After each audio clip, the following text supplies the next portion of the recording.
नमस्कार, मैं रवीश कुमार। हमारे पीएम साहब पीएम 2.5 के चक्कर में पड़ गए हैं। समस्या उनके दरवाजे पर भी है मगर बोल नहीं रहे। केंद्र सरकार के पर्यावरण मंत्री का आपने कोई बयान सुना हो, उनकी कोई गतिविधि देखी हो कि दिवाली आ रही है, इस वक्त प्रदूषण की मात्रा हवा में बहुत बढ़ जाती है तो लोगों को जागरूक करना है।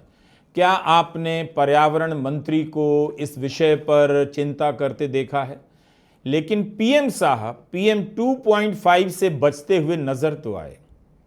बात यह हुई कि 21 अक्टूबर को दिल्ली की मुख्यमंत्री रेखा गुप्ता प्रधानमंत्री नरेंद्र मोदी से मिलने जाती हैं और वो तस्वीर सारी दुनिया से साझा करती हैं ट्विटर पर कि दिवाली के बाद प्रधानमंत्री नरेंद्र मोदी से मुलाकात की, आशीर्वाद लिया, अपनी शुभकामनाएं दी। उस तस्वीर में एक चीज़ दिखती है जिसके बारे में मोदी सरकार के पर्यावरण मंत्री भूपेंद्र यादव भी बात करना नहीं चाहेंगे और दिल्ली की रेखा गुप्ता भी दिल्ली में प्रदूषण के खतरनाक हो जाने को स्वीकार करना नहीं चाहेंगी। मगर उस एक तस्वीर से, प्रधानमंत्री के कुर्सी के पीछे रखे एयर प्यूरिफायर की तस्वीर से बहस बदल जाती है। लोग तरह तरह के सवाल पूछने लग जाते हैं कि खुद तो एयर प्यूरिफायर का इस्तेमाल कर रहे हैं और आम जनता को चेतावनी नहीं दे रहे हैं कि आप पटाखों का इस्तेमाल मत कीजिए। प्रधानमंत्री अपनी सुरक्षा तो कर रहे हैं, पर आम लोग क्या करें? बहुत सारे आम लोग एयर प्यूरिफायर नहीं खरीद सकते 14,000 का। बहुत सारे लोग खुले में काम करते हैं, रेहड़ी पटरी वाले। आप जाकर देखिए कि सड़कों पर इसी दिल्ली में हजारों प्रकार के काम होते हैं। पुलिस के लोग काम करते हैं, आइसक्रीम के ठेले लगे होते हैं, कपड़े बिक रहे होते हैं, घड़ियां बिक रही होती हैं, खाने पीने की चीज़ें बिक रही होती हैं। लाखों लोग सड़कों पर खुले में काम कर रहे होते हैं। उनके लिए तो एयर प्यूरिफायर नहीं लगा सकते। कुछ पब्लिक में एयर प्यूरिफायर टावर लगाने का नाटक ज़रूर किया गया मगर उनसे कुछ हुआ नहीं। दिखावे के लिए हवा पानी का छिड़काव किया गया दिल्ली के कुछ इलाकों में, मगर उससे भी नहीं हुआ। तो आम लोगों का फेफड़ा खराब हो रहा है। प्रधानमंत्री अपना फेफड़ा जरूर सुरक्षित रखें, बल्कि महंगे से महंगा और अच्छी क्वालिटी का एयर प्यूरिफायर रखें, लेकिन अपने साथ साथ देश की जनता की भी तो चिंता करनी चाहिए। एक अपील तो करनी चाहिए थी कि पटाखों का इस्तेमाल आप मत कीजिए, इससे प्रदूषण फैलता है और फेफड़े खराब होते हैं और यह जानलेवा हो सकता है। क्यों नहीं बोल पा रहे हैं? लेकिन जब प्रदूषण बढ़ रहा है तब आप एयर प्यूरिफायर का इस्तेमाल कर रहे हैं। कांग्रेस के प्रवक्ता है पवन खेड़ा, उन्होंने ट्वीट किया कि 14,000 करीब इसकी कीमत है। आम आदमी तो इस कीमत का एयर प्यूरिफायर इस्तेमाल नहीं कर सकता है, उसके लिए क्या है? आम आदमी पार्टी के पूर्व विधायक हैं सौरभ भारद्वाज, उन्होंने एक कागज़ ट्वीट किया है। हम उस कागज़ की पुष्टि नहीं कर सकते, लेकिन उनका दावा है कि दिल्ली सरकार ने दिल्ली सचिवालय के कमरों के लिए 5 लाख रुपए के एयर प्यूरिफायर का ऑर्डर दिया है, आदेश निकाला है कि खरीदा जाए। तो सरकार अपने अफसरों के लिए तो 5 लाख 6 लाख का एयर प्यूरिफायर खरीद रही है, लेकिन आम आदमी अपने फेफड़े का इलाज कैसे करे, वो खुद को कैसे बचाए, ये बड़ा सवाल है। तो इस एक तस्वीर से बहस कहां से कहां जाती है। लोग कंपनी का नाम निकालते हैं कि फिलिप्स भारत की कंपनी नहीं है, नेदरलैंड की कंपनी है। लोगों ने यह भी डिटेल निकाल लिया है कि इस एयर प्यूरिफायर का जो प्रधानमंत्री के कुर्सी के ठीक पीछे रखा है, उसका निर्माण कहां हुआ है। दावा किया जा रहा है कि ये मेड इन चाइना है।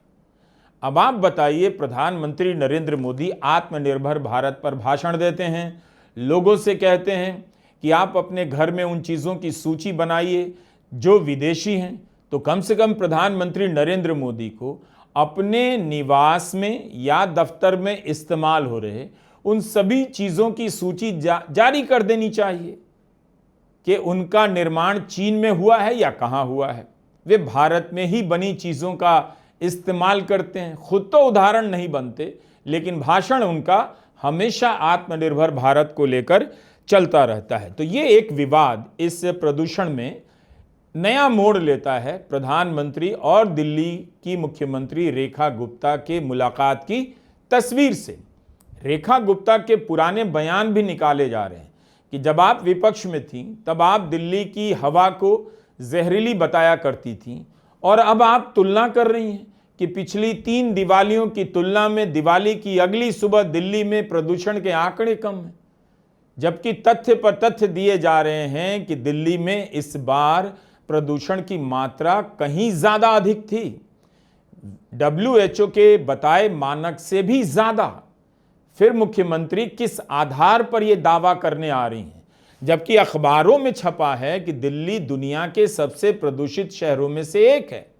हर कोई देख रहा है, तस्वीरें आ रही हैं, वीडियो आ रहे हैं, सब कुछ आ रहा है, इतना प्रदूषण है, चारों तरफ धुआं धुआं है, लेकिन दिल्ली की मुख्यमंत्री अभी भी स्वीकार नहीं कर रही हैं। जबकि उन्होंने दिवाली के पहले यह बयान दिया था और प्रोत्साहित किया था, सुप्रीम कोर्ट के फैसले का स्वागत किया था, प्रोत्साहित किया था कि पटाखे जलाएं। उनकी आलोचना हो रही है, विपक्ष उनकी आलोचना कर रहा है कि दिवाली के पहले आप पटाखे फोड़ने को लेकर प्रोत्साहित कर रही थी। लेकिन हुआ क्या? क्या दिल्ली में ग्रीन पटाखे ही फोड़े जाएं, इसे दिल्ली सरकार ने किसी भी स्तर पर सुनिश्चित किया? क्या दिल्ली में ग्रीन पटाखे ही फोड़े गए? कोई दावा कर सकता है? जिस स्तर का धुआं हुआ, प्रदूषण हुआ, वो बहुत खतरनाक था, फेफड़े को फाड़ देने वाला था ये प्रदूषण। लेकिन दिल्ली की मुख्यमंत्री रेखा गुप्ता इस पर सफाई नहीं दे रही है। एक पूनावाला साहब है, उनकी पुरानी तस्वीर चल रही है, एक गजब सा मास्क लगाए हैं जो पनडुब्बियों में समंदर के नीचे जाकर लोग पहनते हैं, उस तरह का मास्क लगाकर उनकी पुरानी तस्वीर वो दिल्ली में घूम रहे हैं कि सांस लेना मुश्किल है। तब बीजेपी आम आदमी पार्टी सरकार को घेरा करती थी, अब आम आदमी पार्टी बीजेपी सरकार को घेर रही है, लेकिन हवा तो एक ही है। और वो हवा कांग्रेस वालों के लिए, बीजेपी वालों के लिए, आप वालों के लिए कुछ कम ज़्यादा खराब तो नहीं है, वो सभी दिल्ली वालों के लिए खराब है। तो राजनीति के कारण प्रदूषण का ये मसला और गड़बड़ होता चला गया है, दलदल में फंस गया है। आंकड़ों पर इतने सवाल हो रहे हैं, CPCB और जो दूसरी एजेंसियों के आंकड़े हैं उन पर बात हो रही है। ये रिपोर्ट आई है कि जो विदेशी ऐप हैं उनके आंकड़े कुछ और हैं, जो CPCB केंद्रीय प्रदूषण नियंत्रण बोर्ड है उसके आंकड़े 400 के आसपास हैं या उसके नीचे हैं, जबकि जो विदेशी ऐप हैं उसके आंकड़े 2-2 हज़ार है, 1900 है, 1700 है। तो आप 1700 2000 का आंकड़ा अगर टच कर जाए वो बहुत खतरनाक हो जाता है। तो इस वक्त राजधानी दिल्ली में अगर आंकड़ों को लेकर इतना सवाल उठ रहा है तो समझिए कि देश के दूसरे राज्यों में या शहरों की क्या हालत होगी। सौरभ भारद्वाज जो आम आदमी पार्टी के पूर्व विधायक हैं, उन्होंने बाकायदा आरोप लगाया है कि CPCB, DPCC, IMD और IITM इन चारों के मॉनिटरिंग सिस्टम दिवाली की रात बंद हो गए। और उन्होंने एक स्क्रीनशॉट पोस्ट किया है कि रोहिणी स्टेशन पर दिवाली की रात 10 बजे प्रदूषण का स्तर 1079 था और फिर उसके बाद अचानक बंद हो गया। तो इस तरह के सवाल उठ रहे हैं आंकड़ों को लेकर। आप झगड़ते रहिए, लेकिन यह समझिए कि इस राजधानी में हवा में सांस लेना कितना मुश्किल हो रहा है। अभी तक अस्पतालों से कोई रिपोर्टिंग अच्छी नहीं आई है जिससे पता चले कि अस्पतालों में दिवाली के बाद सांस से होने वाली तकलीफ को लेकर कितने मरीज पहुंचे हैं, उन मरीजों में बुजुर्ग कितने थे और कितने बच्चे थे, कितने लोग दिल्ली से बाहर चले गए। और इसके कारण जो गरीब लोग, जो दिहाड़ी कमाने वाले लोग हैं, वो अगर उनकी तबीयत खराब होती है उससे उनका जो नुकसान होता है, आर्थिक नुकसान, वो कितना बड़ा है इसका कोई आकलन नहीं है। सिर्फ राजनीतिक दावेदारियों में इस बहस को उलझाया जा रहा है, मगर बात हवा की है। हवा खराब होगी, आपकी जिंदगी पर असर पड़ेगा। मध्य प्रदेश से आई इस खबर को जरा देखिए और गौर कीजिएगा और सवाल कीजिएगा कि आखिर देश में प्रशासन नाम की या जांच की क्या एजेंसियां हैं कि इस तरह से कैल्शियम कार्बाइड गन नाम की कोई चीज वहां बिक रही थी जिसका इस्तेमाल दिवाली की रात किया गया, उससे पटाखे फोड़े गए और उसके कारण लोगों की त्वचाओं में जलन पैदा हो गया है, आंखों पर भयंकर असर पड़ा है। 125 लोग भोपाल में इस कैल्शियम कार्बाइड गन से प्रभावित होकर अस्पताल पहुंचे हैं। इनमें से कईयों की आंखों की रोशनी जा सकती है। अब आप सोचिए कि हमारी क्या व्यवस्था है। क्या हम हिंदू होने के नाम पर, धर्म के नाम पर अपनी आंखों को, विवेक को हमेशा के लिए मूंद लेंगे और कुछ भी बाजार में बिकने देंगे? कैल्शियम कार्बाइड गन, जिस भोपाल का संबंध कार्बाइड, यूनियन कार्बाइड के इतने बड़े कांड से रहा हो, उस भोपाल में कैल्शियम कार्बाइड गन के नाम से दिवाली में कोई पटाखे छोड़ने की कोई चीज बिके, इससे भयावह क्या हो सकता है? और लोगों की आंखों की रोशनी जाने पर बन आए, इससे डरावना क्या हो सकता है? इसके बाद भी हम हर दिवाली में धर्म का सहारा लेकर पटाखे फोड़ने को लेकर चुप हो जाते हैं, कुछ बोलते नहीं हैं। हमें लगता है, बहुत सारे लोगों को लगता है, उन्हें पता है कि इससे हवा खराब हो रही है लोगों की जिंदगी पर और उनके चुप रहने के बाद भी उन पर असर पड़ेगा, फिर भी ये सारे के सारे लोग हवा में जहर घोलने के अपराध में शामिल हैं। इसलिए प्रदूषण पर बात कीजिए और देखिए कि किस तरह धर्म का सहारा लेकर प्रदूषण दूर नहीं किया जा रहा है और इसकी वजह से गरीब लोग ज्यादा प्रभावित हो रहे हैं, आम लोग ज्यादा प्रभावित हो रहे हैं, बीमार हो रहे हैं, क्योंकि उनके पास प्रधानमंत्री नरेंद्र मोदी की तरह यह सुविधा नहीं है कि अपनी कुर्सी के ठीक पीछे एयर प्यूरिफायर लगा लें, या हम लोगों की तरह आर्थिक शक्ति नहीं है कि हर कमरे में एयर प्यूरिफायर लगा लें। लेकिन कितने लोग एयर प्यूरिफायर से खुद को बचा लेंगे? जब सारे के सारे लोग दिवाली की रात मिलकर घंटों पटाखे छोड़ते रहे, तब क्या किसी को नहीं दिखा कि सुप्रीम कोर्ट ने कहा है कि 10 बजे के बाद पटाखे नहीं छोड़ने? और किसी ने नहीं पूछा कि गृहमंत्री अमित शाह कहां हैं, जिनके अंतर्गत दिल्ली की पुलिस आती है? दिल्ली में कितने लोग गिरफ्तार किए गए सुप्रीम कोर्ट का आदेश पालन ना करने के लिए?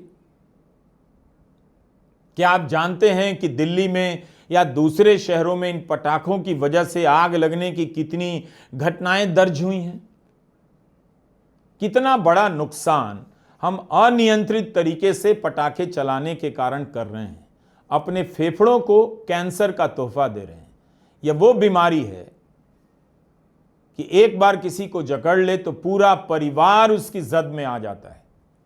सारा पैसा, सारा समय इसके इलाज में लग जाता है। डॉक्टर पर्याप्त नहीं है, अस्पताल पर्याप्त नहीं है, हर आदमी इसका इलाज नहीं करा सकता। लेकिन राजनीति सिर्फ धर्म के नाम पर हो रही है।